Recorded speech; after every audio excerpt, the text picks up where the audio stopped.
Hello, welcome to Speech Talk Live. This is episode number 52. My name is Jay Yoza. I'm the host of the show, and my co host is Julie Wu Finkelstein. I'm based out of New Jersey, and we do this show every week to basically talk about speech related topics. We have a discussion on it based on some of the things that we are experiencing or we find interesting that would be helpful to others, and also based on reading the forums on the Coursera course, Introduction to Public Speaking. Julie and I are both mentors for the uh, Coursera's public speaking course. We've been doing this now. As you can see, this is the 52nd episode. And even prior to that, we've been supporting, mentoring students global, all over the world. One of the things that we do based on our availability is it's something that we just, if you notice it on the Coursera forum, I just posted a speech, and this was an interview with one of the student who was still taking the course. Her name is Catherine, and she had to give a high stakes speech at a marketing research association. And we coached her, and then we had her come on and give us an update on what she did as far as her preparation was concerned, what she experienced during the speech, and what she plans to do now that she has given the speech. So if you're in that situation where you have to give a high stakes speech and you want some coaching, let us know. And again, we can't promise you that we'll be able to do it, because again, we can only do very few of these because these are very time consuming, but it's something we make available to those who are taking their public speaking to that next level where they're getting in front of people, and you will need some coaching. So we are available to do that, but you got to give us a lead time. If you know you have a speech coming, typically you need close to 6 weeks. So we're just letting you know. We're available to help you, because it can be very scary, and you really need to do a good job because it'll be recorded. It could change your life if you really take it seriously and do a great job. So we do the show basically for that. We're here to help. We're here to learn, and we are also here to improve. I mean, that's the idea. And lastly, we're here to support. So that's the purpose of this show. This is really the designed to really help the entire Coursera community, and even an extended community for people who are not currently taking the course but who want to improve their public speaking.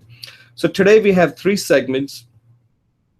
The first segment is something that we learned from talking to Catherine, and these are factors that you encounter that are during the speech, a high stakes speech when you're in front of 100 or so people. And these are things you don't have any control over that you do need to think about before you give a speech. That's why it's so important. So we'll talk about that. And this is important because a lot of people do a lot of work, and then they find out, oh my God, I didn't know this was going to happen. This was going to happen. And those things do happen. Okay. The second segment is Julie is going to, as we saw last week, she completed her 12 videos for the book that she's writing on 12 stretches to energize yourself to become healthy, happy, and wise. Now she's starting something new, and she's going to discuss this related to how to kind of find your identity and kind of brand it so that people immediately know who you are. You don't have to make them think. So Julie's going to talk about that, what her plans are moving forward with that. So I'm excited to hear about that. And she's recorded 2 companion videos that gives you an idea where she's going with this, okay?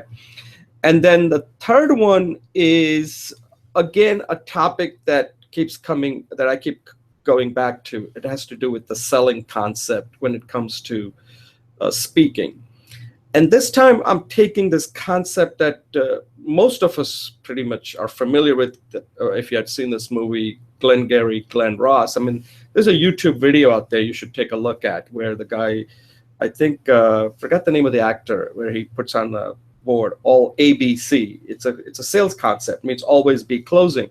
But I don't think people quite understand what that means. So I want to have a discussion around that where I really explain what that means. People dismiss it as like, oh, that's old style sales. It's not old style. It's tried and tested and it works, but it has to be modified. I don't think that concept has ever been explained properly. I'm hoping we can do that with this discussion and the video that I've recorded. So that's the show for today. And for my insight, I'm going to talk about something that comes up a lot when somebody is on a podcast or any kind of show where somebody will ask them, like, hey, what book do you recommend? People who are successful read a lot. They have a very extensive reading list. And I was thinking about this actually when I went for my walk yesterday, that if somebody asked me that question, what book would I recommend? And I have like so many books. There isn't any one book that I could ever recommend, because reading is like you pick up things from one thing to another thing, and you kind of create a composite of what you are thinking about. There's no one book that does it. But if you have to pick a one book, the answer to me is quite obvious. You have to pick the Bible. And the reason is not necessarily even religious. I'm not a Christian, but I would pick the Bible because Bible is the book that's most referenced. And there is a lot of useful stuff in the Bible. Like one day I started reading the Bible. I think I only got past the first chapter, Adam and Eve. I mean, that's as basic as it gets. And even then I saw like there's so much here. I don't think I could ever finish this book. So I would say that if you want to pick that one book that's going to have the biggest payoff in your life, I would say the Bible. And then after that, then you can decide what other books out there are going to help you. But there is a lot in this one book, okay? And I haven't even gotten through the first chapter. One day, if I have time, I'd like to go through it and see how it applies to my daily life. Like I said, I'm not Christian, but I'm not going to read it as a, like faithfully. I'm going to read it critically on what it's teaching me. And I think for that, the book is highly valuable. And it's the book that I would pick and if there's a second book out there, I would pick Plato's Republic. Those are the two books. If you cover those two books, you pretty much have covered 80 to 90% of everything you need to know. Anyway, that's my insight for the day. And at this point, I'll turn it over to Julie to introduce herself, and then we'll get started with our first segment. Julie?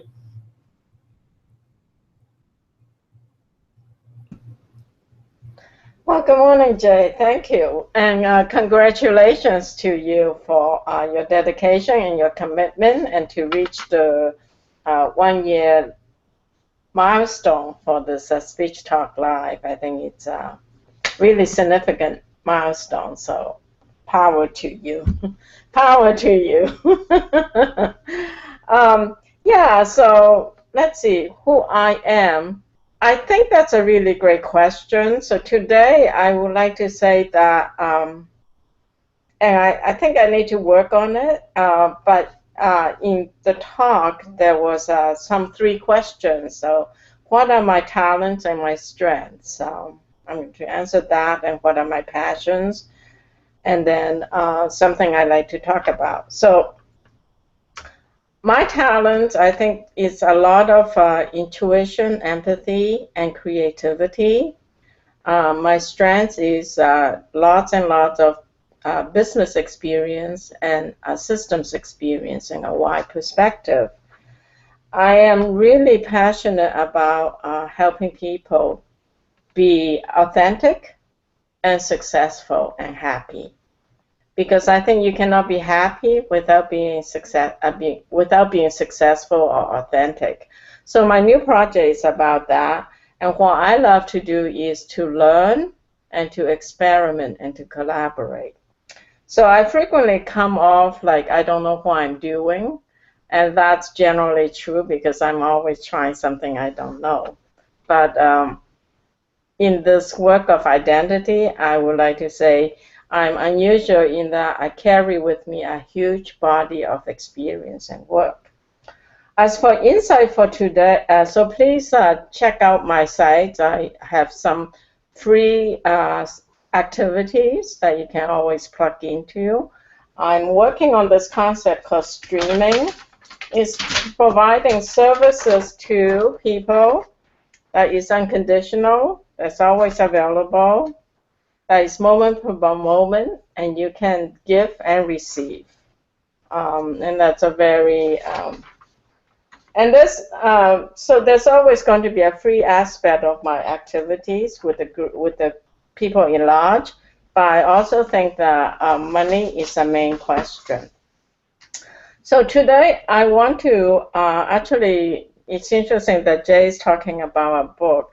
So today I want to bring 3 books into a kind of a perspective. One of them is, well, one of them is not a book. One of them is a webinar that Jay shared with me, which was Linda Formichelli's talk on how to do everything. She's a book publisher, and she's publishing a book, and she talks about life and book and all that interesting work.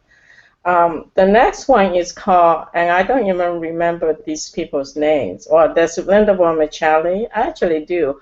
The next book I like to talk about is a book called The 10% Entrepreneur, and that is by this guy called Patrick McGinnis, and he's a famous entrepreneur, made a lot of money, and there's a Google talk on him talking about the book, The 10% Entrepreneur. And the third one is by this guy called Stephen Case. I didn't recognize the name, and the title of his book is called The Third Way, An Entrepreneur's Vision of the Future. I pick up on the Topless book, The Third Way, which is a classic. So these books form like a common intersection, or the commonality is basically there is something inside you that can come out. You can do it. You can do it by yourself. You can do it on a part-time, and it's the idea of innovation and creativity to work on some major projects in your life, even when you don't have time. And the key to that is to get started. Okay, so one of it is in the 10% Entrepreneur, they talk about just putting aside some part-time and work on that. And in Linda's book, she talks about the side castle or the sand castle, where you're building little pieces. And in the 10% Entrepreneur, it really talks about you can do that part-time. So I don't think that it has to be about money, but I think there is something that's like a running theme in your life. And if you create a project or activity, the inside and the outside manifest together. And the key for that, I think, is a binder. If you have a binder and you start keeping information in there over decades, over years, you will be amazed what gets collected, because the binder serves as a bank. And I'll talk about more, but underlying this need for creativity in today's world is the information age is allowing us a very low entry point, in the sense that it doesn't take too much money, it doesn't take too much time, and you can get started. And the information is available now, the technology is available, you can do very little bit and start doing step by step. So I'll continue to investigate this theme. The next major project I'm doing, which is a piece of that major theme, is finding your identity, creating identity of the talents you already have, to message that, to create messages, and then to brand yourself with that, and then to keep practicing that, which is a 4-step process, either finding or creating your identity of your strengths and what your passions, creating messages, which I will use Jay's hacking techniques or some form of that. Messaging that is applying that in real life situations, job interviews, talking to your friends and family, making speeches, business meetings, networking events. And then the fourth one is just keep practicing, because the scope is so wide, you can only take a little drop of water, but it changes the color of the pool that you're in if you keep on dropping water in there. So that's my little speech today. So my insight. So I hope that's useful. Thank you, Jay. And thank you, everybody. Yeah, that was good, Julie. Just want to comment on one thing. Yeah, that part that you said that sometimes you come across like you don't know what I'm doing, which I think is actually a positive, because I'm actually reading a book. I forgot the name of it. It has to do with confidence, and it completely changed my perspective on confidence. It's written by a professor. I forgot his last name is kind of hard to pronounce. He's an Argentinian last name, Thomas something Pernick or something like that. I'll get you the name. And he has done a lot of research in this field. And what he says is that, people especially in America, where they always try to tell, oh, you got to be confident, you got to be confident. And what he's saying in the book is that, no, if you have low confidence, that'll make you much more realistic, and you are going to take care of the situation rather than being overconfident and be delusional. So I think what you just said, it's a strength that you don't know what you're doing, in a sense that you're willing to listen to others and you're also willing to learn. If you already knew what you're doing, then you'd say, what can Jay teach me? What can I learn from somebody else? So that is your strength, by the way, if you think like that. Like, I don't know what I'm doing, which is a good way to approach things, because you don't. I mean, there's just so much out there that other people know that you just don't know. And I think that's how Socrates used to think, right? Like, I can learn from anybody. So you're like Lady Socrates there. Thanks, Jay. Okay, so at this point, we can go on talking about this. We'll talk about this more when we get to your segment. So at this point, let me take a brief pause and we'll move to our first segment.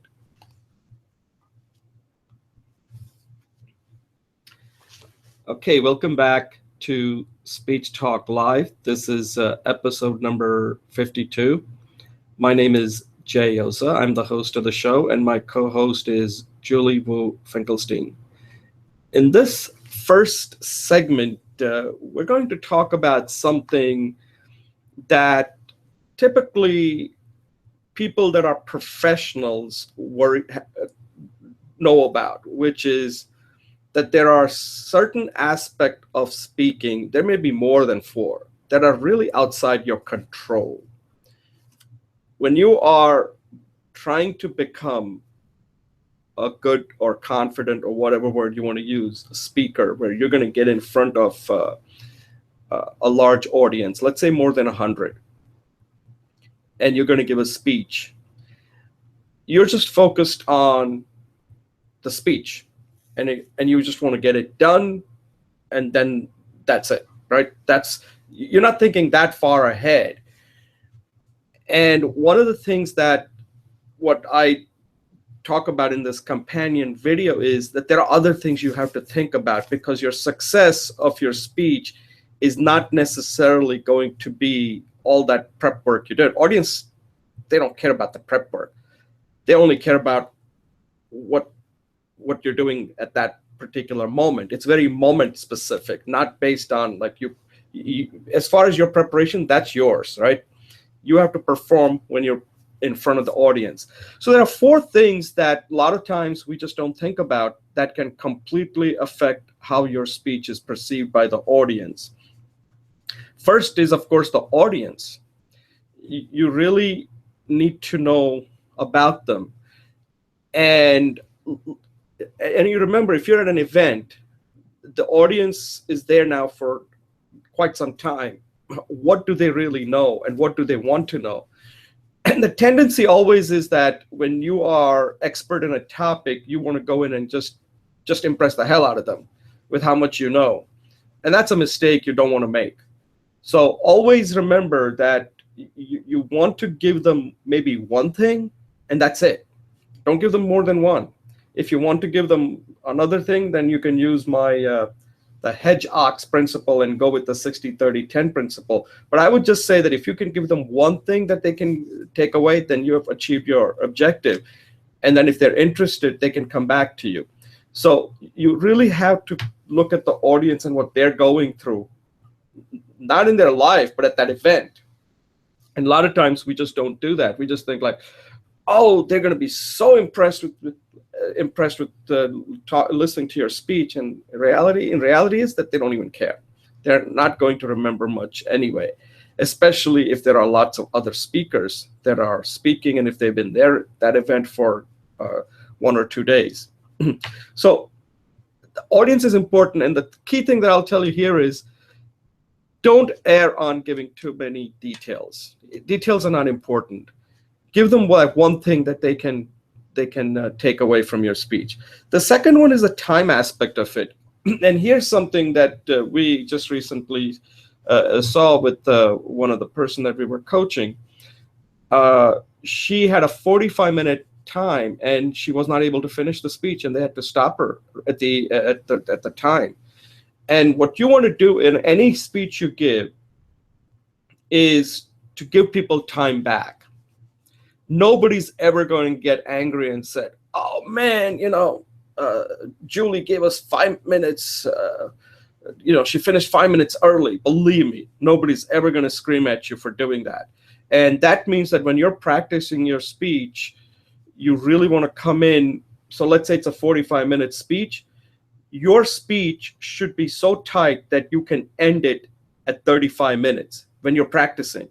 Because most likely when you're actually when you're giving the speech, you're going to run over anyway.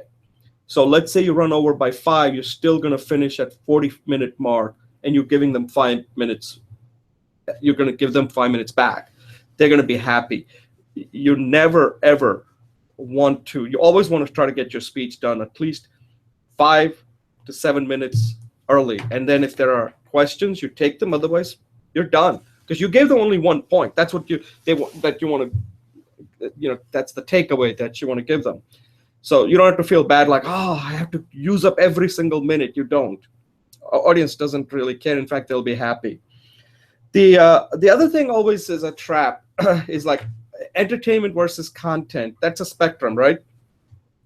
If you go to an event and if it's a stand-up comedian, it's all going to be on the entertainment side because that's what you're going for. And if you're going to a specific workshop on a specific aspect of a topic on, let's say, if I was giving a talk on speaking, storytelling to techies, computer or something very specific, at that point, the people that are going to be there are going to be people who know exactly what they're going to get attending that workshop, let's say. So that's on the right end of the spectrum where the topic is very specific and very detailed, okay? But most of the time you're in between. And here you have to be very careful depending on so many factors, the audience, the venue, what time you're giving, and you have to calibrate it. Do you want to go, so let's say using the football terminology, 50-yard line, put you right in the middle, partly entertainment, partly content driven, right? If the audience is at a particular, let's say if it's late in the day, then you want it to be more entertainment. If it's early in the morning, you probably want it to be a little bit more content heavy since you're the first speaker and the audience can probably have not been, the brain has not been fried yet with listening to a lot of different speeches. So you've got to be able to know all that, and you got to be able to do it quickly. Sometimes you do know ahead of time when you're speaking, but sometimes things can happen where a previous speaker has gone over, and now you have to suddenly make these decisions on the fly, and you have to be prepared. Otherwise, you're going to be affected. Your speech is going to be affected. And the last thing I'll just mention is the venue. This is very important. If you're just one speaker out of many, your speech is just essentially a filler speech. An audience is basically getting a little bit of this, a little bit of that, a little bit of this, and that's what you want to give them. Just a little bit of what the audience is there to get. They're not there to just come to listen to your speech alone. If that's what they're there for, then they will come to your workshop. Okay, so you have to keep that in mind, that they're not there just to listen to your speech. Unless you're giving a keynote, then it's a different matter altogether. But even then, I don't think people go there to listen to just one speech. That might draw them in. At the end, the point is add value. Add value based on things that are unforeseen that can happen when you're giving a speech. This is a little bit of an advanced topic because a lot of times we talk about the preparation side, but these are the things you also have to prepare for what can happen at when you are actually giving a speech at an event, things that you have not thought about that could adversely affect your speech. Julie, you have any comments on this? And how would you handle it? Yeah, Jay. So, yeah, you mentioned audience. I think it's really key that what they know already and what they want to know. I think that drives our audience participation, and that's like empathy, right? And I think that in today's videos that you'll be commenting, I really didn't think about that. So I think that is so important. And I think you used the term avatar, and we said maybe it's more archetype. Is perhaps you can create, perhaps before we give a speech or even a business strategy, is that we need to start thinking about who is our consumer archetype. And there may not be one when we started, but I think what you're giving us is like a good checklist of things to think about. And then again, if you have that binder, you could have a section, and each of these ideas could be at one page, so people can start jogging ideas on it. In terms of how much time, as I was working with the person, and I am actually exploring that myself a lot, is unbundling and rebundling, or packaging or repackaging. I think it's a great idea to give them one message, but maybe in the one message there's like 3 or 4 blocks, and so then you want to be able to plug and play the blocks. So for example, if there's 3 messages, you can tune in and say, oh, I'm taking so much time with the first message, the 60%, I might drop off the last message. So to design a speech so that there's flexibility on where to drop off a piece, modularity in designing the speech, I think it's really helpful for help people to maintain the time, because as a beginning speaker, it's very hard to judge the time. So I agree that you can't control it, but I think there's a way for you to be adaptable and respond to that. Effective style, again, I like to be the devil's advocate and say, instead of looking at it as a single line and you have entertainment and information as like one single dimension, what if you put it in like an X and Y, like a dimension? Where would you locate yourself? So is there a possibility for someone to be 100% entertaining and 100% content rich? Or do they really just need to be 50-50? Where are they and what's their style, and work with that. But it's very true. I was a founder of the Midwest SQL users group, which is, the relational database that's still currently the main technology. And I don't think I knew that. It would have been much more helpful for me had I known this information. And location, again, like you said, I'm personally taking the idea of doing online stuff. But the physical location and face-to-face is a very important factor in any human relationship. So knowing what the location is and how hot and cold it is, how if it's a spa environment, then people are not really there to be educated. They might want to take some creative ideas, but it's more of a relationship and stuff like that. So I think those 4 ideas are great, and maybe you're going to put together a worksheet for us. Thank you very much. That's it. Yeah, Julie, thanks a lot. That was an excellent message there on some of the things that you said. Yeah, the whole point of this is that there may be more here that I haven't included. So I think you're right. I'll add a checklist on these are the things. But I think the main point here is this, that we don't allocate time when we're working on our speech for these things. We have to know ahead of time. And again, I understand that many of us are not professionals who go and give a lot of speeches. So these are things that we don't think about. Even in at companies, you have to go and give a speech. You're so focused on the speech itself that you don't think about going there ahead of time, getting comfortable with the room, exactly where you're going to move, how you're going to move it, what kind of technology you're going to deal with it.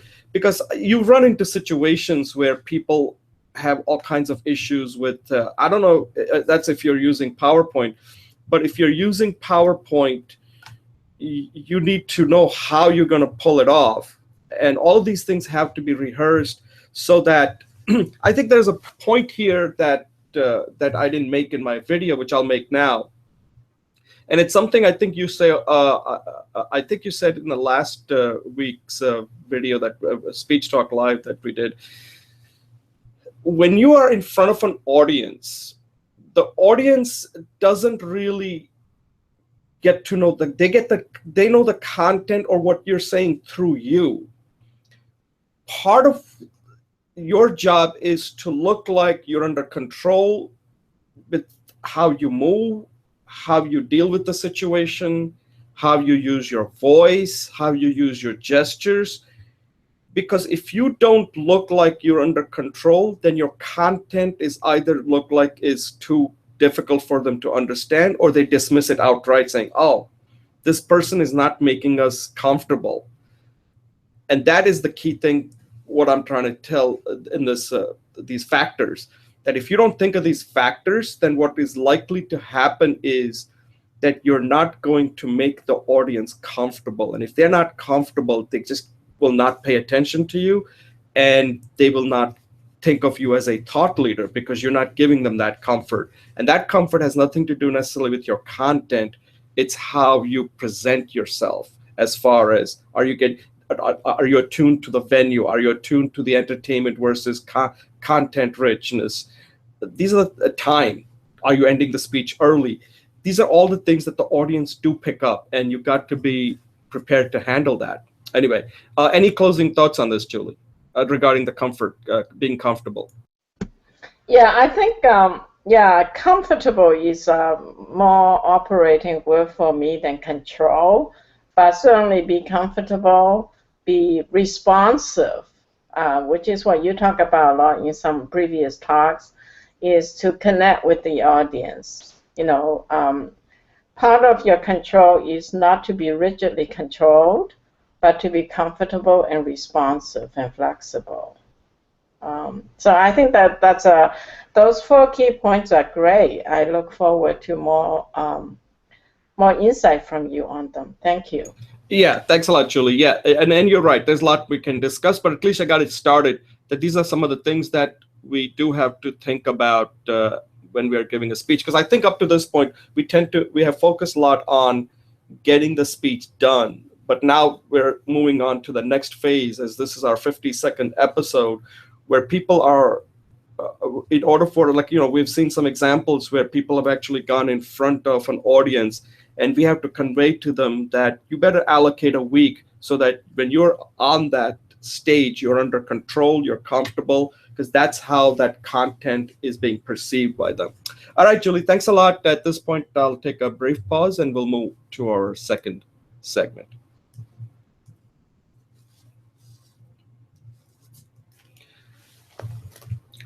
Okay, welcome back to Speech Talk Live, episode number 52nd.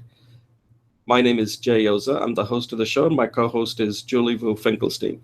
In this second segment, Julie is going to talk about a series of videos that she's going to be recording, as she just completed her 12 video series on 12 stretches to energize yourself, to make you happy, healthy, and mindful.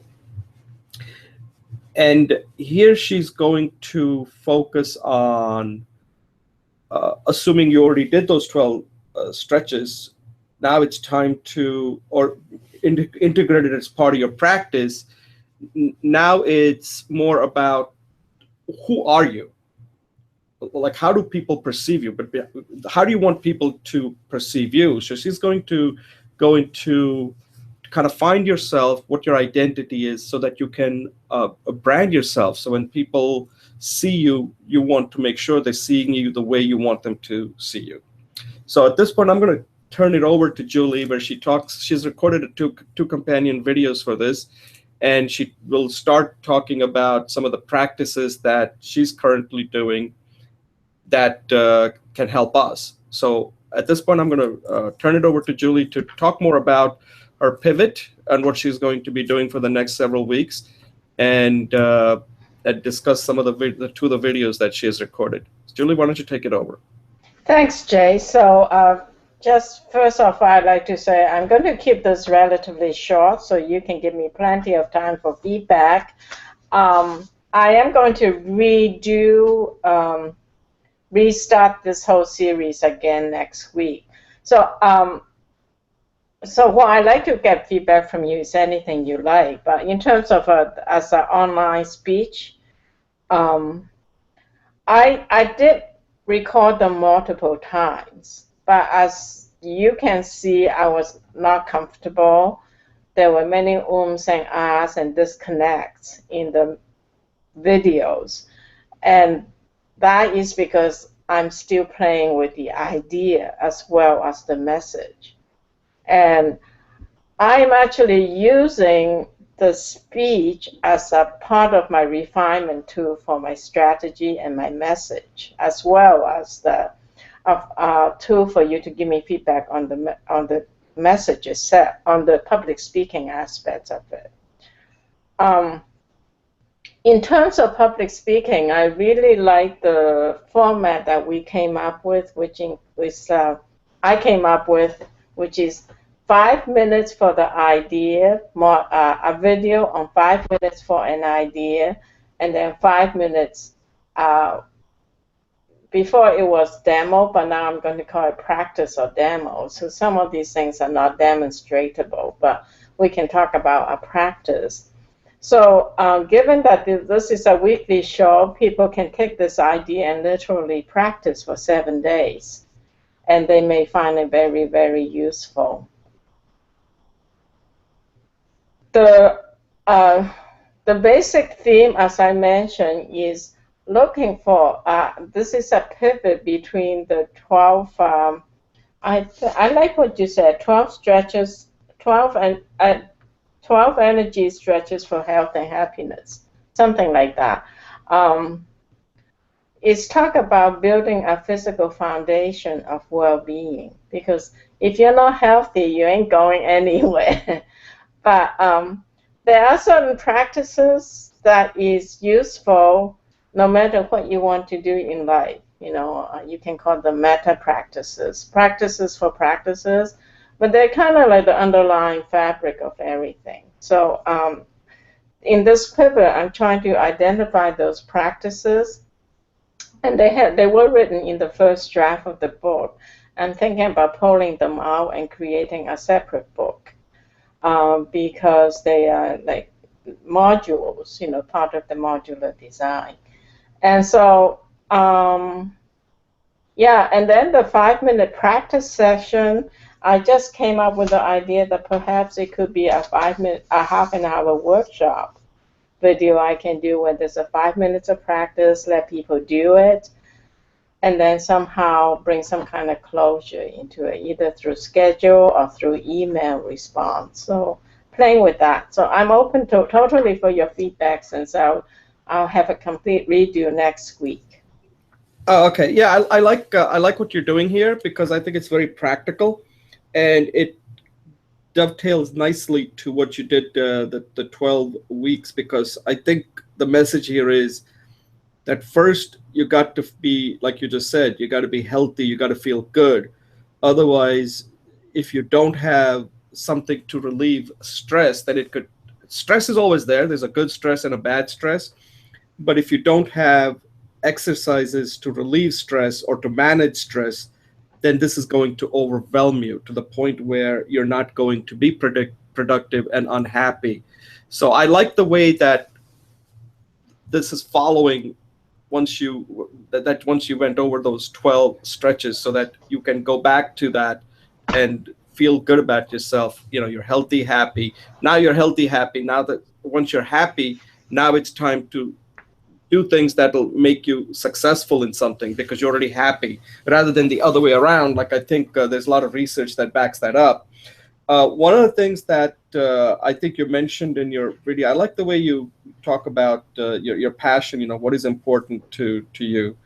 What are your strengths? Kind of do an inventory of what your strengths are, what your experiences, a talent. I think one thing I would add to that, what's your interest? Because something has to really, I don't know, maybe that's passion, maybe that's why. Yeah, that's passion. Passion, right? Because your interest is very important. Like, what are you interested in?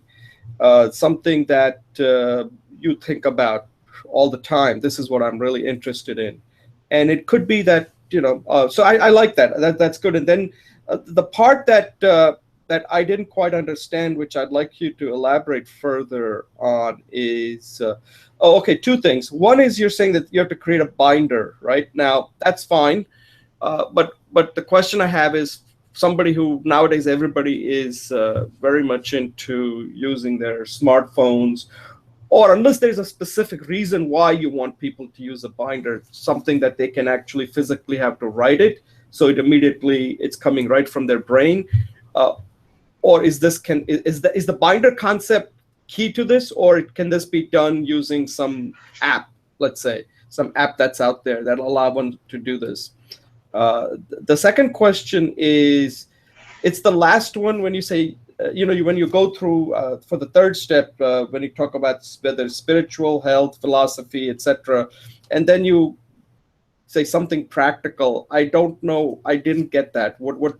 Give me I need an example of what does that mean? Oh. And how is this tying to what you are? Because I think you kind of gave us an idea of this is what you should do, but what aspect of this you're doing personally that as an example, do you know what I'm saying? Yeah, thanks, Jay. We need to see that, like, like your strength. I think you kind of mentioned it in the intro here about your IT background, etc. But I think we need to see how this relates to you, because this is all about a method that's working for you, and I need to see how it's working for you so I can use it for myself and maybe tweak it and make it work for me.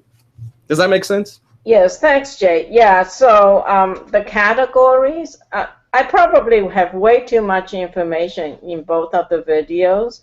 So one of the things I need to do is unpack it and parse it. So one of the ways for us to kind of move forward in our lives in a balanced way is figure out the categories. So Stephen Covey in the 7 Habits of Highly Effective People have a different set of categories than I have. And so what I really should do is saying how to have a holistic life is find your categories. And the categories that I have were my own personal categories. And practical is something I'm weak on because my husband tends to be very, very talented and resourceful, and so I've let that atrophy. So one of the things I do to be more practically engaged in daily life is I have a reading action partner in reading, and we read current events because it helps me to figure out more practical things. I do a daily timesheet. Those are things, there's nothing poetic about it, but it keeps me grounded into everyday life. That's what practical meant for me.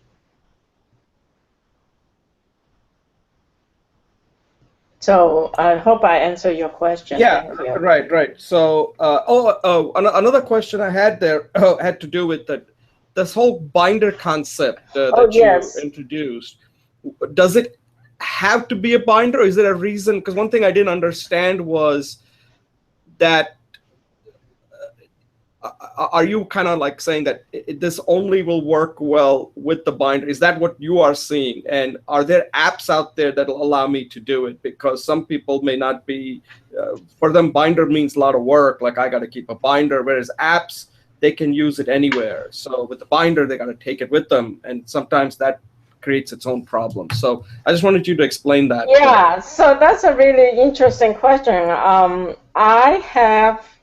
I have both. Actually, I have a three-tier system. I have an online folder, right, of all these categories or some relationship to these categories. And then I have a binder, and I also have a folder, with the expandable files. So I think it's really good to have at least an online function and a physical binder. And the online function is great because, like you said, we do so much online now. The physical binder is very important because, we all know about neuromuscular physiological impact of doing something. There's a kinesthetics to it. And also, you may be collecting scraps of paper. So a binder is a great organizer. So I have binders, but I toss away many of them. But I have binders for the last 20 years. So there's certain things that I guess you can take a picture and scan it and keep it all online. I imagine some people do that. But there's some aspect of the process that just requires, like when you're doing brain maps, right? You can do it online, but there's something physically useful to do it on paper. So I guess for people who are foreign to the idea of hard copy, they could do it on paper and take a scan and put it in there. I don't know. Personally, I have both, and so. You're right. No, that's good. So one thing I will, if I take this as one thing I would add, this would be something that I was telling my son. It's some concept I picked up from, I think his name is Tim Ferriss. He has written several books, and he's a real productivity guy. He looks at how things are making him more productive and improve at things. And one of the things he mentioned, I think one of the podcasts I might have been listening to, and it's something that he was saying that his ex-girlfriend gave it to him as like a present. And it was a jar, and it said a jar of awesomeness. And what it meant was that every day there's something that you're doing that you need to capture, because occasionally you'll hit a valley where you're kind of stuck. And this will give you an opportunity to go back. Like, let's say you're writing. Every day something you write that you think, wow, today I came up with this great thought, like what you're doing here with this this concept right here on finding and branding yourself. By recording that video, that's pretty awesome, because you did something that a lot of people out there just don't do. They write it down, put it in a jar. But in this case, it could be another binder category where you can just put every day, like today I accomplished this, I read this book.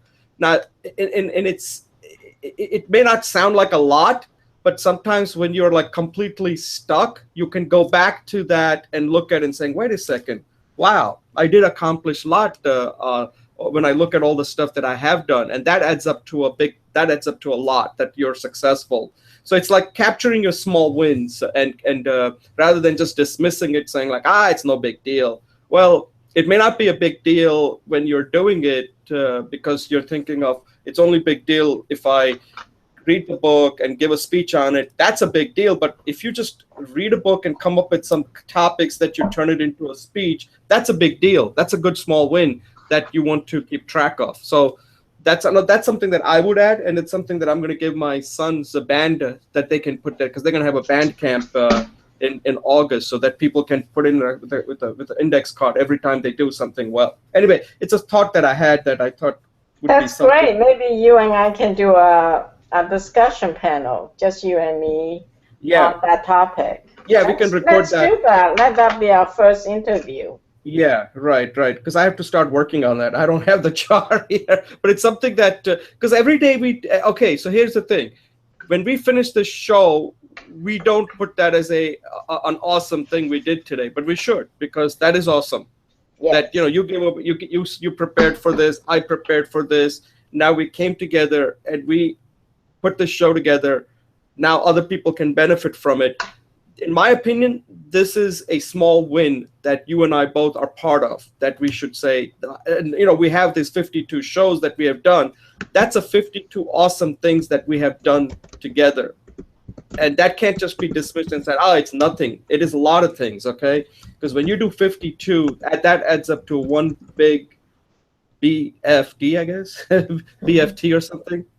Okay, so at this point, let's close this out. Any closing thoughts on it? But I think this is going to be a continuation that we're going to be talking about, right? That's great. Yes, thank you. Okay, so let me just take a brief pause. Otherwise, we could talk about this forever, but we are going to at a later date. At this point, we're going to take a pause and move to our third segment. Okay, welcome back to Speech Talk Live. This is episode number 52nd. My name is Jay Oza. I'm the host of the show, and my co-host is Julie Wu Finkelstein. In this third segment, we're going to talk about this thing when you're giving a speech, selling versus telling, right? It sounds simple, but we often forget. There's a selling part, and then there's a telling part.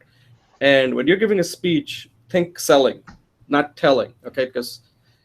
And this is really a difficult concept. I think I included too many things in this companion video. So I'm just going to briefly kind of explain it, because sometimes after you record the companion video, you get some feedback and you realize that there are things that you understood it, the other people didn't, and it was maybe not clear. So the first concept I used in there was something called ABC. And ABC is a sales concept that stands for always be closing. Now, many people, when they hear about that, they think of that, that's an old way of selling. That's from that Glenn Ross movie, where they put on the board, always be closing, and AIDA, right? AIDA. These are all sales concepts, but they've been tried and tested. Everything we do is that, okay? People don't like it. Now, what they don't like is, let's say you went to buy a car. What they don't like about this ABC is that the person is trying to get you to purchase a car. They want you to leave that showroom. They don't want you to leave till you've actually purchased the car. That's not what I mean by ABC here, okay? That's what gives ABC a bad name. In every interaction, whatever it is, whether it's a networking interaction, social, whatever, you are always trying to close something. So the example I give is, let's say, hypothetical example, you're at A and the endpoint is Z. Your immediate close is not Z, it should be B, because you can't get to Z unless you go through A, B, C, D, all the way up to Z. The final close should be the second last, should be when you're at Y. When you're at Y, then the final close is the Z. Now, this is kind of a trivial example I'm using. Of course, you're not going to have 26 steps like that. But if it's that many steps, you have to realize what is the next realistic close that you have, okay? So if you're at a networking event, let's say I meet Julie, my immediate close, I have to go in. What is my close here? My close is not to get her to come in saying, hey, Julie, I can coach you for your next speech. That, I think, is really makes me look like I'm kind of sleazy, okay? That's not the close you want. What I want is like an incremental close, saying, hey, Julie, I got a couple of videos that I'm going to send you to take a look at, see what you think. And that is doable. That's not too burdensome. So I'm kind of building a relationship. It's like a small close. It's like kind of you walking up the ladder.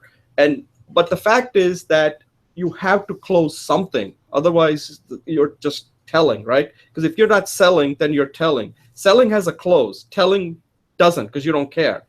So whenever you're giving a speech, think of yourself as there has to be a particular close that you want in that speech that's realistic and that's doable. And when you're telling, that brings up another concept that has to do with the frame. Now, frame is how you see the world based on your experiences, your knowledge, your talent, whatever, your education. That's the frame. We all have our frames. And one of the things that happens is that when you're selling, your frame isn't important, even though it's hard. This is what makes selling so difficult. It's the audience's frame. So if you have a large audience, then you have to look at the collective frame. How do they see the world? And you have to enter that frame and see how far you can move them, not all the way to where you want to get them. How can you move them a little bit? And that's all realistically you can achieve. You can't. What happens in many cases is that you don't know what the audience frame is. You only care about your frame. At that point, you're telling people. And that just usually hardly ever works. So that's the concept between, there are several concepts that are kind of mixed in here. ABC, selling versus telling, but they're all kind of related anyway. The whole purpose of this is that when you're giving a speech, you want to close something. What is the close that you want to realistically you think you can achieve? And that's what you want to focus on.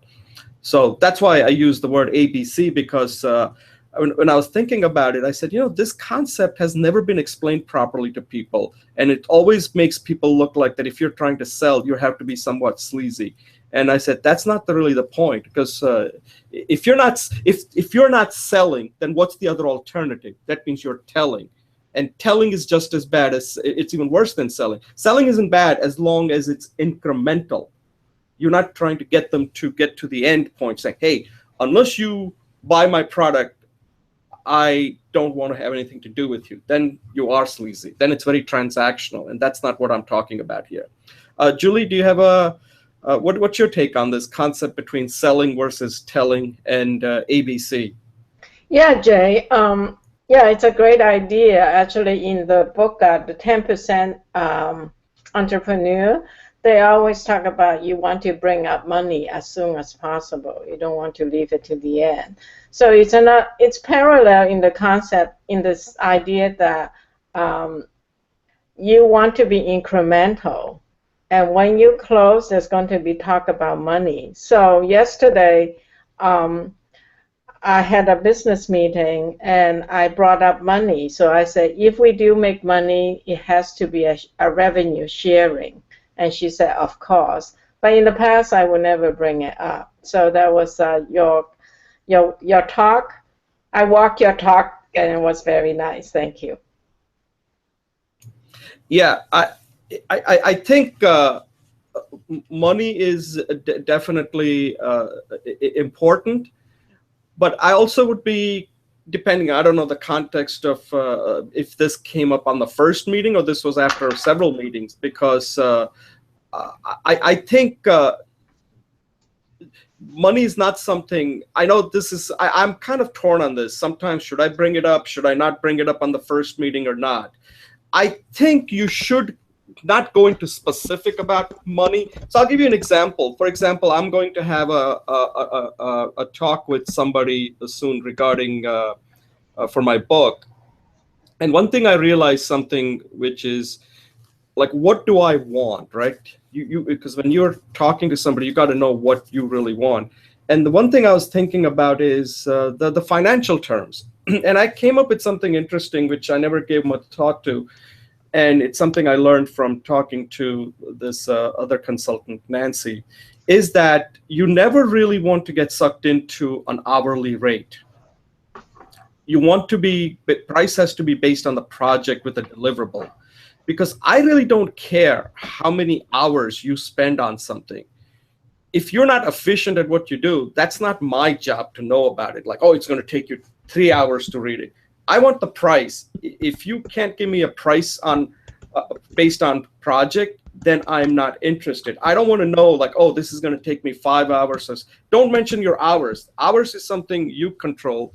I just want to know about the deliverable that I get for the money. If it means that it's going to be very expensive, then tell me right up front that this is going to cost you $500 or $600 or $1,000. And at that point, I have to decide whether I want to work with you, whether I see any value in you, right? So I've decided that in any future people that I work with, I will never pay per hour. As soon as they bring up hourly rate, I'm not going to pursue that because that's not something I should worry about. I just need to know what that person can get my project done and what the deliverable is.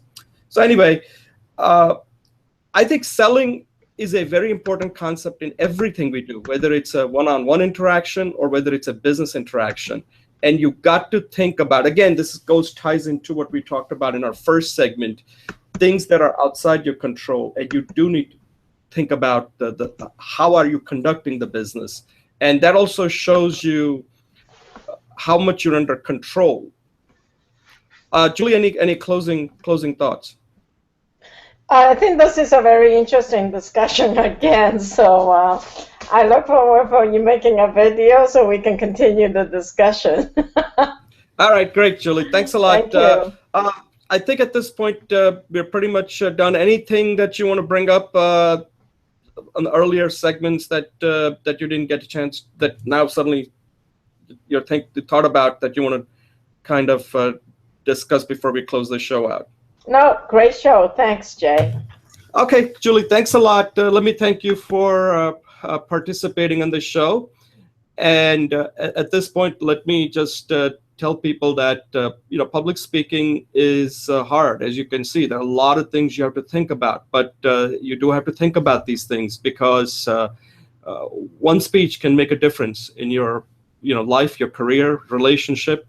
So you got to keep on working on this. And what we try to do in the show is to bring up these things so that you can see that these are very important topics. But one thing is certain: speaking is something that you control. And that's what we're trying to bring out on this Speech Talk Live, that these are things that you can practice. You have a video camera, you know exactly what you look like, you know exactly what you sound like, you know exactly how comfortable you are when you're giving a speech.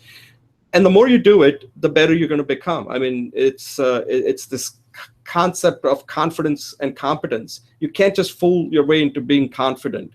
You got to know what you're doing, and that's through practice. And that's something that Julie is going to be going into in more detail. So at this point, I'd like to close this show out. And this was a big milestone. We reached our 52nd episode. And one of the things we had discussed is next week we're going to do an assessment on where we are with this Speech Talk Live. But one thing we did prove as we are closing this show out, that we were consistent. We've been doing this now for an entire year. And I want to thank Julie for all our help, because it wouldn't have been the same with just myself doing it, talking to you. And little by little, we are adding value to people as the feedback that we get. And whether the people out there watch it or not, it doesn't matter. As long as it's helping me, it's helping Julie. That's all we care about. And if the rest other people it's helping them, great. We want to hear from you. Okay, at this point, that's a wrap, and we'll see you for the next show, the 53rd episode. All right, Julie. Okay, take 5? Yeah, take 5. Okay. Take 5. Okay, great. Thanks.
Okay, I'm back. Okay. So let's talk about your book. Yeah. I didn't put the stuff I wanted on the agenda, so let's just, the JJ agenda. Let's just follow the agenda, and I'll put my stuff in there. That way, I can respect your process. And Okay, so let's see. So the first thing you want me to go over my book. Yeah, let's go through your book because that's you sent me an email about the title, right? Yeah. Title, I think I'm pretty much set with now. I can't change it because what it does is that, okay, so first we'll talk about my book and the title. Yeah.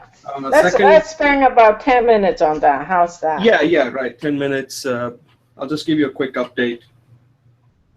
Yeah. Then the second thing you want to talk about your next, your project. What's on the JJ agenda? Did you see that? No, I didn't see that. I can take a. Let me pick a look. Let's pick 3 things to talk about. Otherwise we'll have too much to talk about. Yeah, good idea. Let's see what's on the JJ agenda. The book is, and we're talking about Speech Talk Live next week, right? Okay. Oh yeah, let's do that. Your book and your book. The Speech Talk Live next week. No, Speech Talk, like I can kind of like just discuss some of the things I want to go over next week. Right now, I haven't thought much about it, but at least it'll give you something to think about. Yes, Speech Talk Live for next week. Some of the things I'm thinking of at this point, I haven't really developed it, but I just don't want to just tell you. Rather, I want you to be kind of participating. Okay, great. And then let's talk about the 2 interview processes. Wherever it's at, the Speech Talk Live, how you envision it, and then mine I'm going to call it strategic messaging, strategic branding. I'm not sure what it's going to call it, strategic branding or just strategic identity or something. I have to figure out. Maybe you have some ideas there. Okay, let's just talk about your book. Right. The Speech Talk Live next week and the interviews. Okay. Okay, so sure. So with the book, I have the title now. The reason I picked this title is that I think it makes sense, and it's not a very sexy title, but it works. What's the title? Become a confident speaker. Okay. And I can get a domain on that name. So that was also part of the decision. Okay. And okay, so let me explain why I came up with that title. I was thinking about it, and I think partly some of it had to do with some of the feedback that I received from you, where you were kind of saying that whole concept of good to great was kind of nebulous. Like, what does that mean? And then then obviously when you say it, I'm not thinking about it. I think about it after we're done. So I thought about it over the weekend, and I said, Julie's right. Good to great is it's kind of confusing, because if I have to explain it to people, that means it's already confusing. So I said, what am I exactly trying to do with this book? And I said, what I'm trying to do, what can somebody really control? What they can control is their confidence. But it's more than that, right? Confidence is also a vague word. But I can't necessarily overpromise and tell somebody that they're going to become a good speaker, great speaker, or an inspirational speaker. That's for the audience to judge. I don't have a system or anything that'll make them that, okay? What I can do is I can teach them some of the practices so they become more competent, and because they're competent, they can feel confident because they have done practices.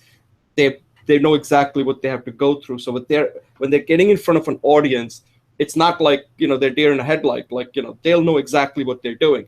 There are certain situations that are like, it's an 80-20 rule. 80% of it they'll already know. 20% is just something they're going to experience.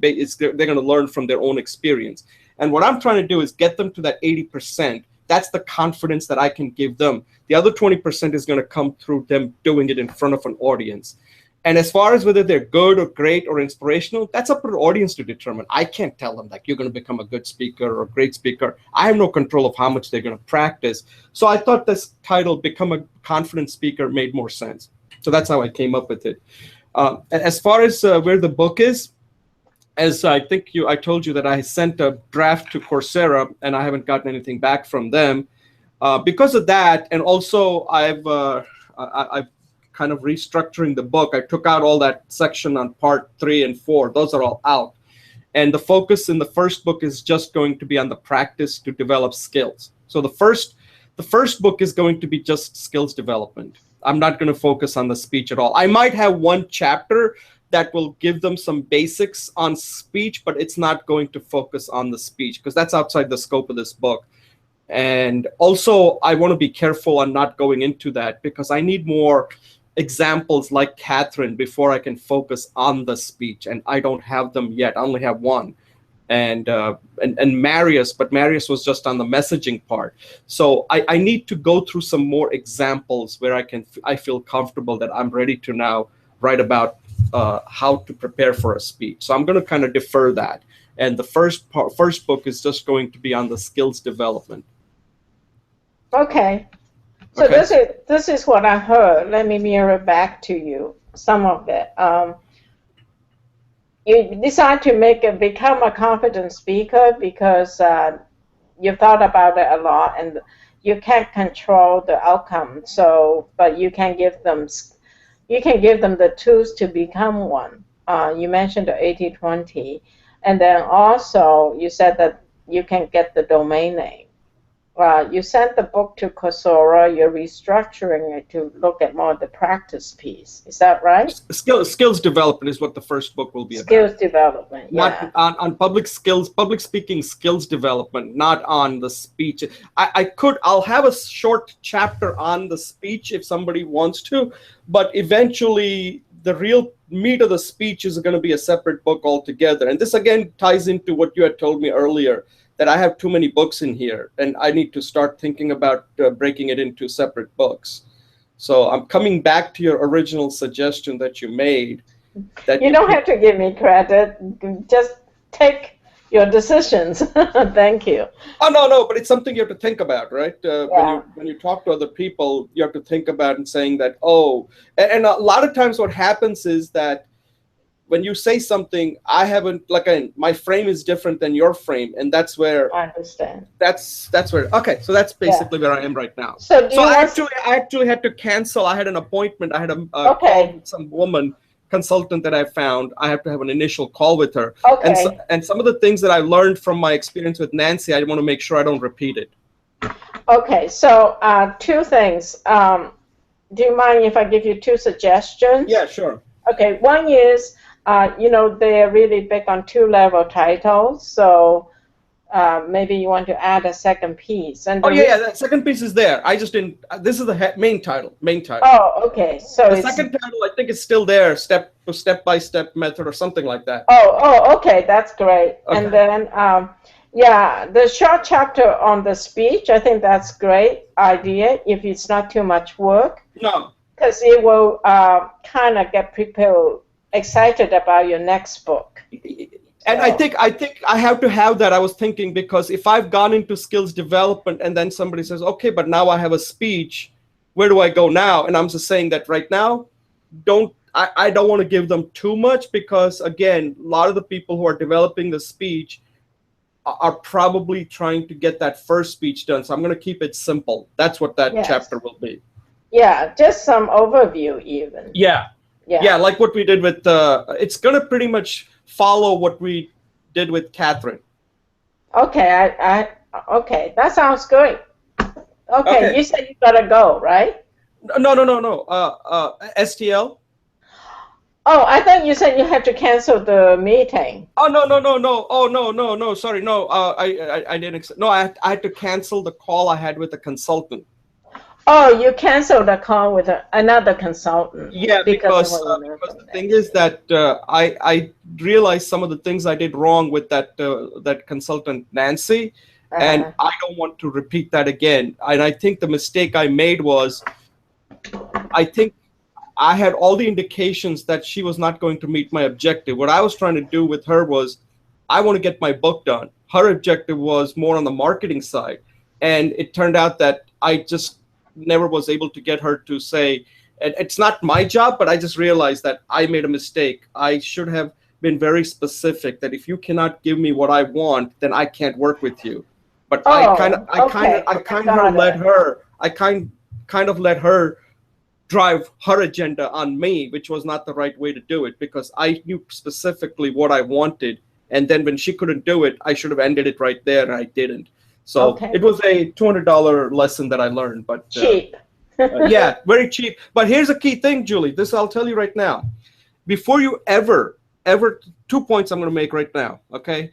If you ever talk to a consultant where you're going to pay them money, Yes. you got to write down what exactly do you want from that interaction, and what is the deliverable you're going to get from that. Okay. And the third thing is, this is something that I kind of briefly mentioned on the show: never pay per hour. Always Yeah, pay per. see, I have my own experience is it's you have to think about that. I have to think about that. Oh no, this is just what I'm saying, because I don't, like, let's say if I'm asking you to coach me, I don't want to pay per hour. I need to pay per whatever the deliverable you're gonna. So you got to really tighten the deliverable. It's got to be deliverable based payment, not based on, because I don't really care how many hours. If you're good at your job, then you got to figure that out, how many hours it takes. But I don't need to know how many hours you're spending on it. Just give me the price, and then I'll decide whether that's what I want, whether that's going to give me the value. And as far as like, this is what I charge, $200 per hour and all that. And I just realized that just, for me, it doesn't work anymore. Yeah. I have to be very much project driven. Okay, try it out. Let me know. I'm sure I hear in your speech. Okay, let's go to interview this next week. So you mentioned next recap, but you want to kind of brainstorm on that. Kind of tee it up right now. Kind of start introduce it.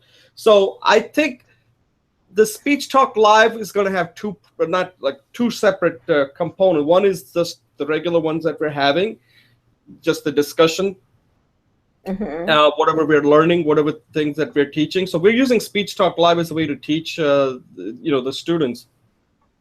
The other one is the interview, and my interview that I'm focusing on. So I have a very specific focus here, right? The interview that I want to do on the Speech Talk Live are specific to somebody giving a speech in front of an audience for the first time. Okay, this is not meant for because I'm not doing a show on professional speakers. Because I would say the first time. I think that's too limiting. I would say somebody giving a speech in public. But the problem is that the first time is where you're going to really know what you did. If you're going to give it again and again, then there are a lot of things you're just going to completely skip, which is not going to be helpful to somebody who's giving it for the first time. But again, okay, I'm going to say this, and then it's your call. I'll keep talking until you say you made a decision. No, I'm not making any decision. That's how I'm thinking. Okay.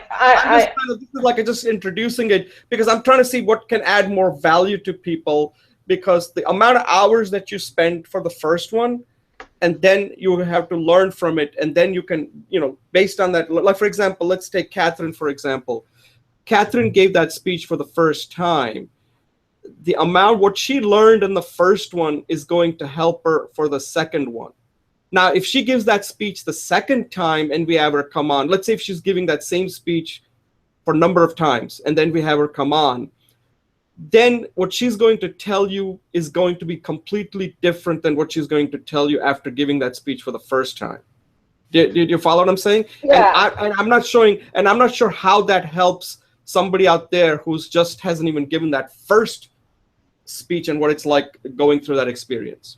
That's what I was trying to. Well, there's two ways to learn. Sometimes you learn, like if I'm a beginning piano student, I don't only learn from the person who's taking the first piano lesson or doing the first piano. I also learn from masters. So I think as an interview, if you stay on the theme, you will develop, first of all, a richer body of work, Oh, okay.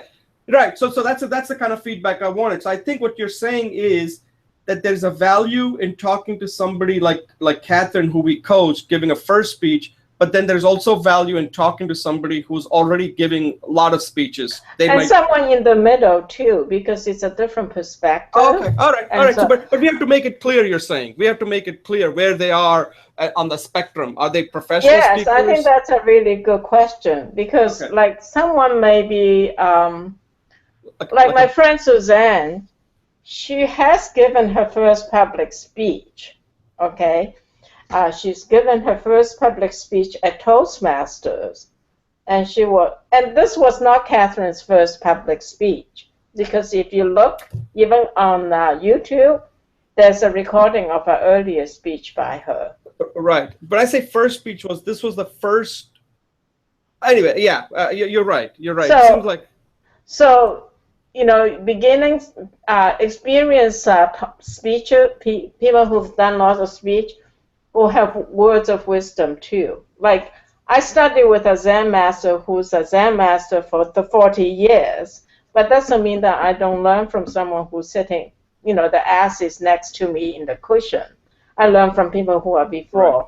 So I think you want to have a richer perspective, richer body of work. Let me. Yeah, I think you raise a good point, and that's something I wasn't thinking about. But now that this is part of the reason why I wanted to bring it up, so let me think about this. And I think you're right. There are 3 speeches here, 3 different types of interviews, or we have to modify it based on the person. The person could be somebody we coached, like Catherine. Okay, that's one type. Second one is somebody who is giving speeches but are not getting paid for it, but still they're giving lots of speeches. And then the third category are people who are actually getting paid to give speeches. Yeah, I think if you profile the speaker in the beginning according to those, and then have a good checklist of questions like, where are you in your public speaking journey? How do you prepare pre-game? When you give your speech, what you're experiencing? What's your post-mortem? What do you do afterwards? And then what advice you have for our audience? I think if you do that, you can still focus on public speaking, Right, and I think the questions would differ a little bit based on where they are in their journey. Well, not the baseline questions that I just framed. I took from you. But the details within may be different. So it's always the same framework.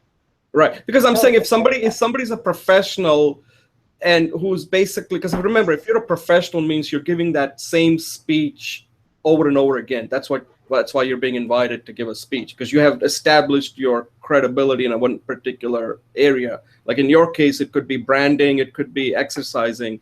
So the important thing, and again, I don't want to get into detail at this point. We'll talk about it.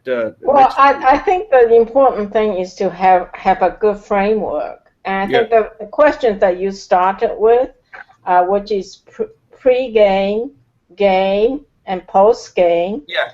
And then after 2 more questions. The first one is where you at the journey. Where are you in the public speaking journey? Something like that.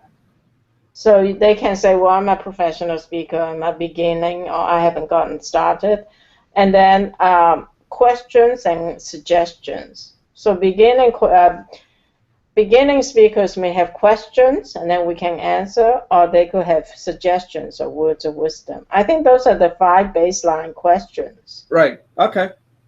Sounds good. Those are, and of course, I mean, you can add or change them, but I think that's a good place for us to start. Like questions that you should send it to person ahead of time so that they know how to prepare. And then, of course, one thing can generate more questions based on how they. And then, if talking to someone, you may want to add questions to it. Yeah. And I would definitely appreciate the framework is there, that the pre-game, game, and post-game, and then based on that, because there has to be some dynamic aspect to interview, right? That the person comes with some kind of a game, or if I may use the word "quote unquote" game, for the show, and then based on how that person answers certain things, we can follow up. So the follow-up you can't prepare for. That's part of the interview. All right, sounds good. Okay. So now you want to talk about the strategic branding. So why don't you kind of... My piece of the interview is, so basically, it's basically on this whole idea of identity and messaging that somewhere in that spectrum. So I want to invite people on the interview who, again, like the beginning or probably even more advanced people, whoever wants to talk to me about identity and messaging. Right. So before you do that, so let me ask you this. So what are you trying to, what are you trying to achieve with this? Like who's the people that you're trying to, maybe that may not be a fair question. So like, what's your objective of this? Like you want to try to find out how to develop your identity, or you want to find out how somebody developed their identity? Like the people that you're interviewing, why would you have them on your show? And then because there's a person who's coming on your show that you're going to ask questions to help the people that are going to be watching or listening to your show. And what do you want them to get out of that? Right. So the audience will learn different people doing different aspects of creating their own brand. Oh, okay. So give me an example. So let's say you have like my friend Mickey, right? Yeah. He is a musician, and I think he's a little off, but sometimes, like what you were saying, the feedback, you can't turn them in the way you think they ought to go, because that's them. Yeah. That's them, right? But anyway, so he's a musician. He's creating the CD, okay? His real identity is music. Music is the universal language of the soul, okay? So music is good for healing, good for spirituality, and good for living a happy, joyful life. But maybe I'm not understanding it. The next LP he's creating is called Homesick Mick.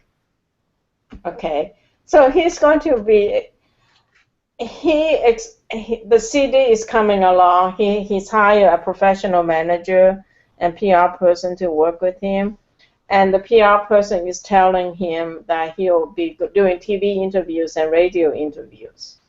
Okay, so what I want to work with him is to create an identity, who is Mickey, right? But also basically, who is Mickey? So Mickey plays this kind of soulful music. Mickey is a global musician, and this I didn't make it up. I heard him, and Mickey wants to cross generations and cross genres. So even though he's playing Americana, he wants to move into pop and soul. Okay, so those are the things he wants to do, but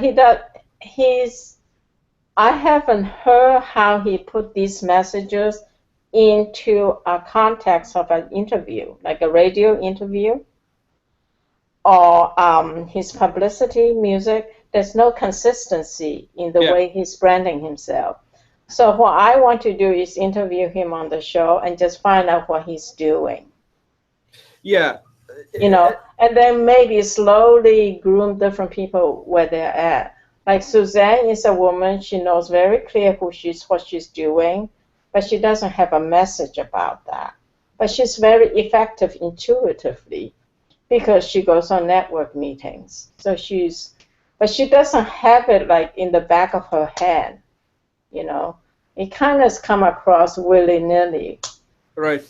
Let me suggest something that I think we did with Catherine, which may help you, because remember, I think one of the things is that you want to look at that person, Mickey's frame or Suzanne's frame, not your frame, right? Yeah, I do that. You're just there to help them bring out what their frame is. Well, I'm not just a mirror.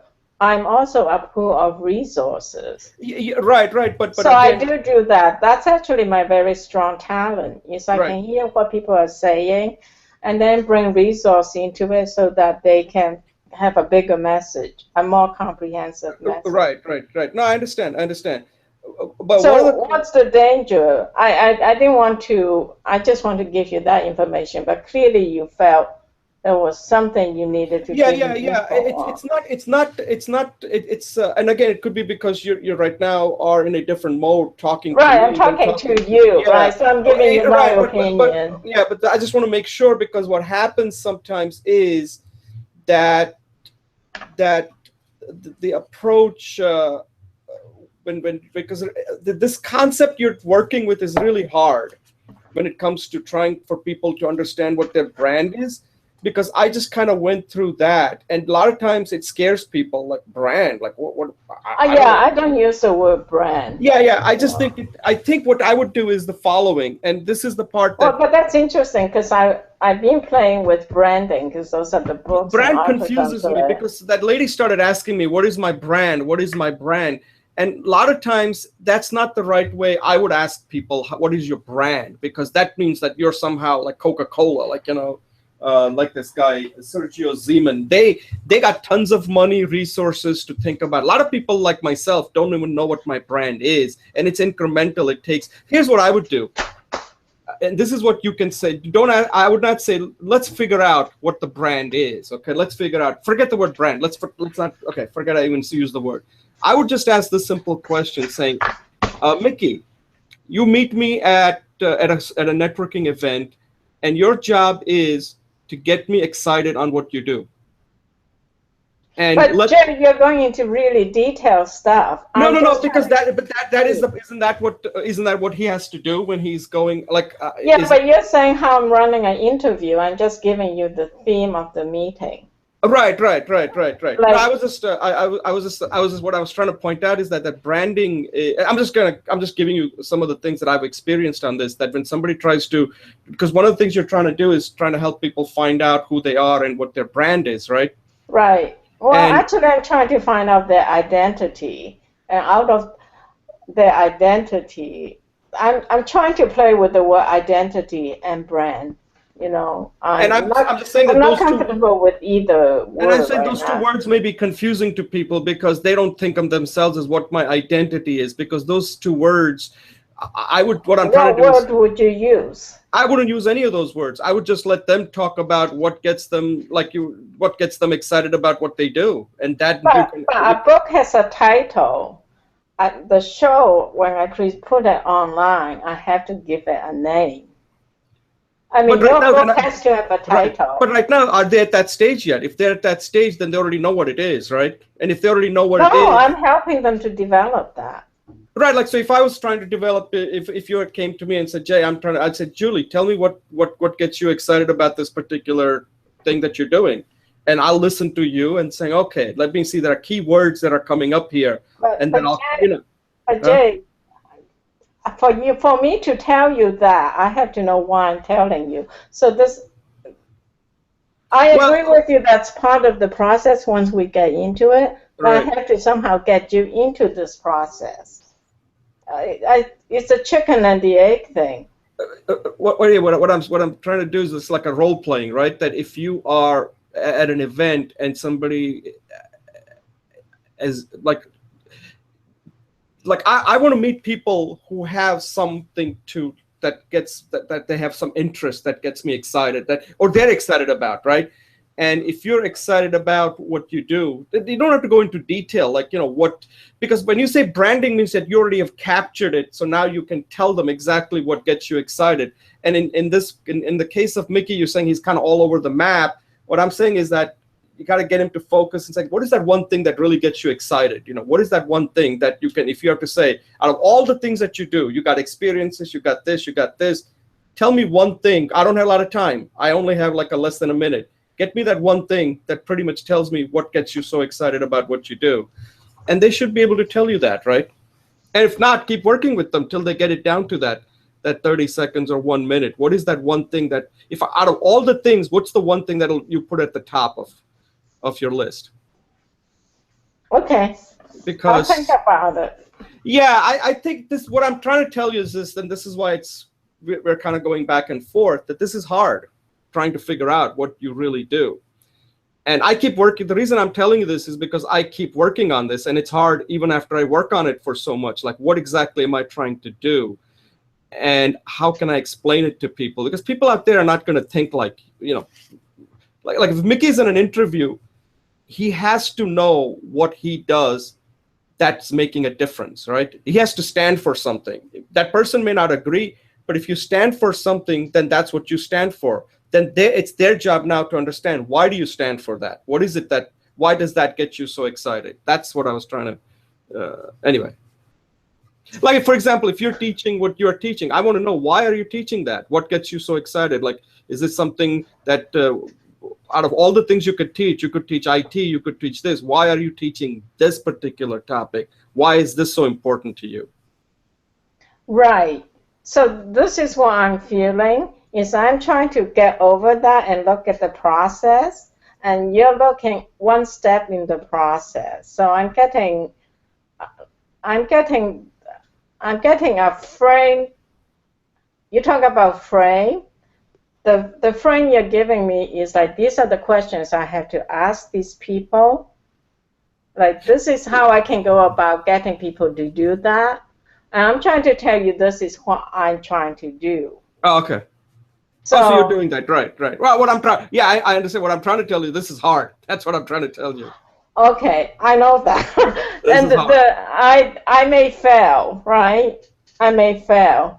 Well, it's not better to fail. But that's okay. It's right. It's an incremental process. That's what I'm trying to tell you. This is not something where, because I think part of it is this, and I think you already gotten to that point. You have established trust. That trust is very important, because now that you've established trust, that person is willing to share. It's like what Catherine was talking about. He's not going to be able to tell you. It's going to have to come from some kind of metaphors that he uses to describe what he does. Well, that's what I'm good at, is to get to mirror. I'm able to. Okay. Right. Okay. I know what you're saying. You're saying that this is hard. Okay, let me just mirror back what you're saying. You're telling me that this thing I'm trying to do, this is what I'm getting from you. You're having some concerns that something, I hear your concern. And because of this concern that you have, you're trying to tell me how to do it. And the underlying message is you're trying to tell me, because you're feeling this is really hard. So you're feeling like maybe I can't do it. And so you're saying this might be one way to do it. That's the message and the sequence I'm getting. It sounds like it, because I think what I heard was that there was some frustration there, that with Mickey, he seems to be at a lot of different. No, I'm not frustrated with Mickey. With Mickey, I was trying to share with you that people don't always know where they're going. And part of my job is to, like what you were saying, is give feedback, not review. So it's to understand what he said and then help him to facilitate that message. Yeah, right. It's not even feedback. It's also to kind of challenge him, because another trap. We're just having a kind of a brainstorming session. Yeah, I gotta wrap up in 5 minutes. This is not meant as a critique on your method or anything. This is more like a brainstorming session, because part of it is this is also, I'm trying to help myself in the process too. That one of the things is that I'm thinking, what is more effective? And one of the things I think is that you don't want to tell what somebody should do. You should try to get them to tell you. But then I'm realizing there's a trap in that too, because people are themselves not that good at doing that. So the question then becomes is something that I kind of picked up from Catherine on what she talks about, is let them talk in the metaphor that describes what they do. And the metaphor is just one technique. There's mirroring, there's questioning, there is sensory experiences. Right. There's just, metaphor is just like one tool in that field of techniques to do that. Yeah, so you have all these different, and at the same time, you don't want to come across like the reason I'm saying this is so hard is that you're kind of in between a therapist and somebody who's trying to help them kind of figure out what their branding is. And that's why like focus groups, people tell you this is what we like, this is what we like, and they find out that's not that effective. Whereas metaphor kind of is in between the therapy. See, therapy, you go deep into somebody's past and childhood and all of that, right? Right. Why they do what they do, right? Like right now, we had this incident with this guy in Orlando who killed so many people. Right now, if you look at all the news coverage, they're going into his past. Like, okay, when did he change that? What did he do here? What did he do there? And he never had a therapy session, so nobody knows. Now we have to guess, right? It's too late now. Yeah. So anyway, but it's not just therapy. There's philosophy, there's religion, there's spirituality, there's so you see how complex this gets all of a sudden. So yeah, I'm just saying we can't get fixated that it's therapy or it's philosophy or spirituality. It's just being with that person. Yeah, right. Oh, anyway, the point the point that I'm not hearing your point. Okay. The point that I was making, this is hard. We've been talking about this for almost like 15 minutes, and I think we concluded that this is hard. What you're trying to do is hard, and that's why I realized that as not only as helping people, but also being helped by other people.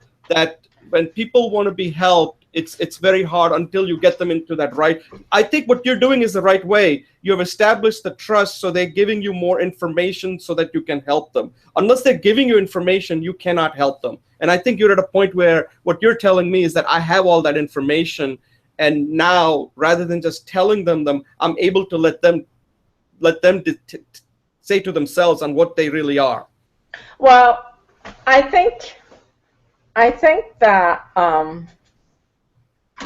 maybe I'm not making the interview. Maybe what's happening is, for me, is there's an overlapping of context, situational context.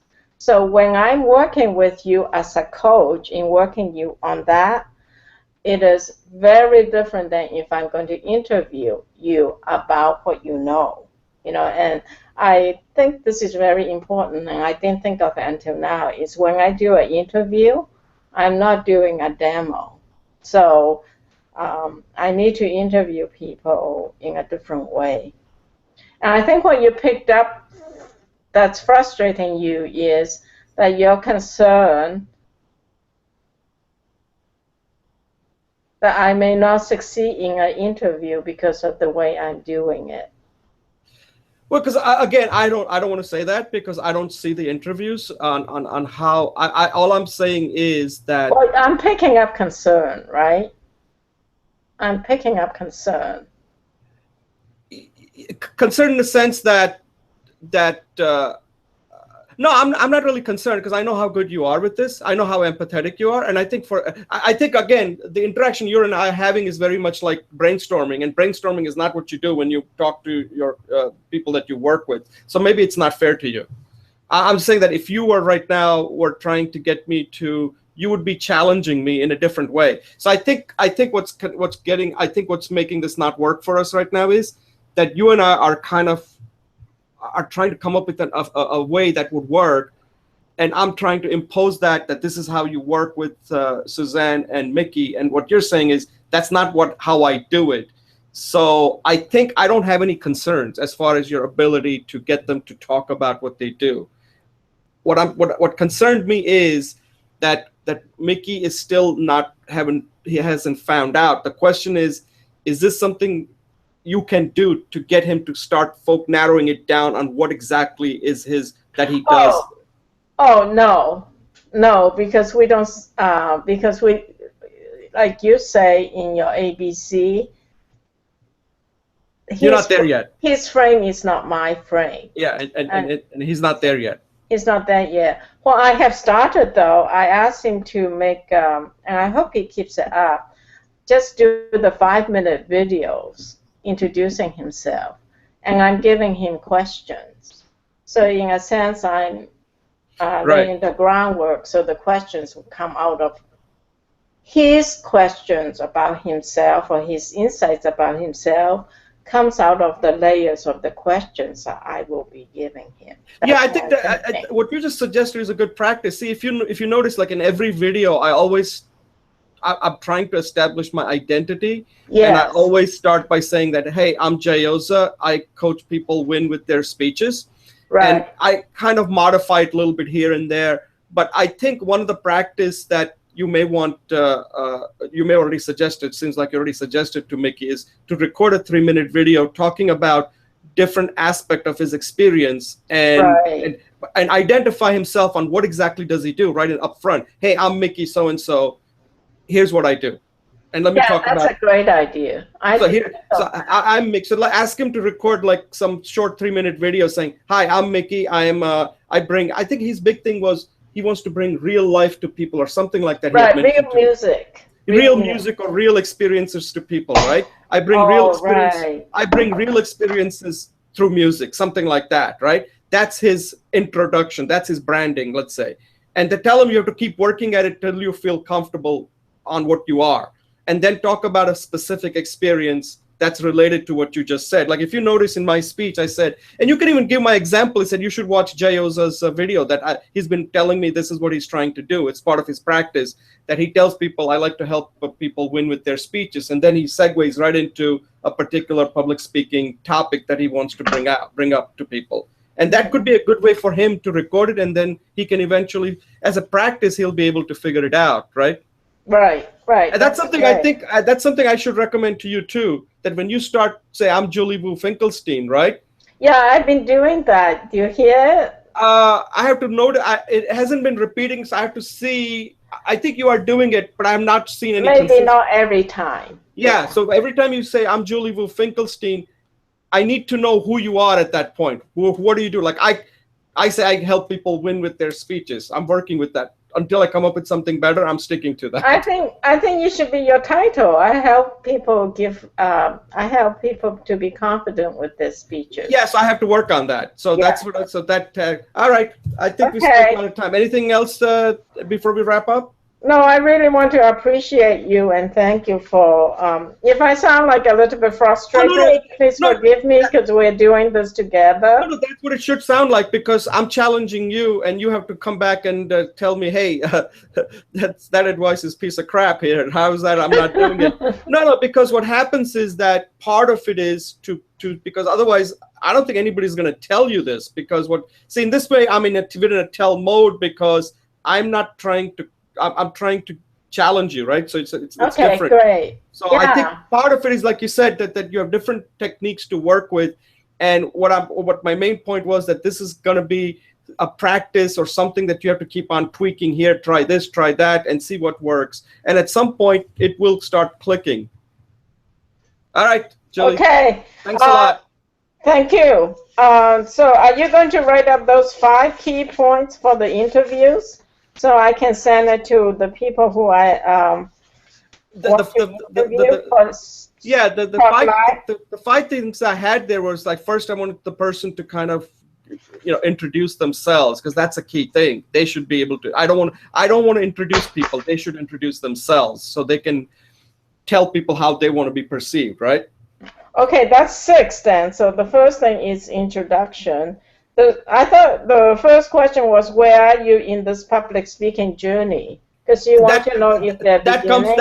First, I always want them to introduce themselves, and then they can go into... So introduction, then the 2 is where you in your public speaking journey. Yeah. And then it's the pre-game, the game, the post-game. Then it segues into a specific speech that they're working on, if that's what it is, or if they've been giving speeches, then it can go in a different path. But the pre-game, game, and post-game is consistent, and what are some of the takeaways? What are the key lessons that they would like to impart on? They'd like to impart to others. And then the last one is, do they have questions for us, or do they have suggestions for the audience? Yeah, if there's anything that we forgot to ask, that is very important. Because we try to be as comprehensive, but occasionally there's always that one question they ask and they get to answer. And then you say it's 30 minutes for the actual interview, and then 30 minutes post-mortem or something like that? It just depends. Make it conversational so it doesn't come across like there's a script. Let them talk, and you don't want to like, if they're talking and if they're really interesting and all that, then let them talk. Like with Catherine, we just kind of let her talk, because sometimes what happens is that they're also thinking at the same time. So there are things that are coming up that they want to talk about. Okay, so up to like an hour, right? It's almost like you're giving them it's like a formal conversation you're having where they get to, because I listen to some of these podcasts, and there's a lady named Krista Tippett, as her name is. She records it in a raw mode and an edited mode, and I always like listening to the raw mode, because that is really, you get the feel of what the conversation is like. It's almost like you're kind of listening into their conversation with she's a very good interviewer, by the way, for NPR. I'll send you a link one day to some of the interviews she does. Great. Okay? Okay, thank you so much. All right, Julie, thanks a lot for all your help. Congratulations again. All right, thanks. And I'll keep you updated on what's going on with my book, okay? Great, thanks. All right, okay, bye.